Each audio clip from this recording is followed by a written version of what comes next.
હા બોલો બોલો. આ વાદળ બીજે 24 કલાક મળતા નથી. આ મને લાગે નથી અંબાલાલ કાકો ભૂલી ગયા ના સમાહાને ઓનાળો કરી મળ્યો છો. હા તો એમ જ છું હોય. આ તો સમાવ છે. આ તો થોમાં છે. હા હા ભૂલી ગયા.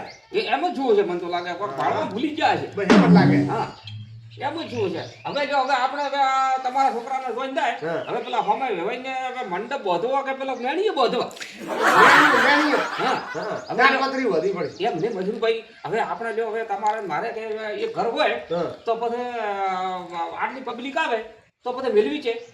મેની હેઠળ હા તો પછી અંબાલાલ કાકાને ઠા રાખો કે ના રાખો. રાખો પેલો તો કેવું પડે ભાઈ તમારે વિવાહ કરો તો પછી આ બાજુ હાથ વીમ રાખો. મેળી બોજી કોઈ પત્ર નોખો કોઈ તો કરવું પડે. હવે એ ઘરવાળો છે શું કરે પણ બાબરા મેની હેઠળ પડ્યા રહે. હા હા ટોટિયા વાળી એમ પેલા હા પેલા મંડપના ગાડલા નથી આવતા ગાડલા. હા ગાડલો ઓઢી ઓઢી ફરસી. ગાદલો અહીંયા હા ગાડલો ઓઢી ઓઢી ફરસી. અને મારો બેટો કદાચ વાવાઝોડું વધારે હોય તો ગાદલે શીખે તો જોઈ ગાડલા વિશે દોન્યા વગર ભાડે કરી. વગર ભાડે કરી વગર ભાડે કરી. વાહ ના હું ભલા કરે થકા લાગે. આ એક વાત ભાડે કરી.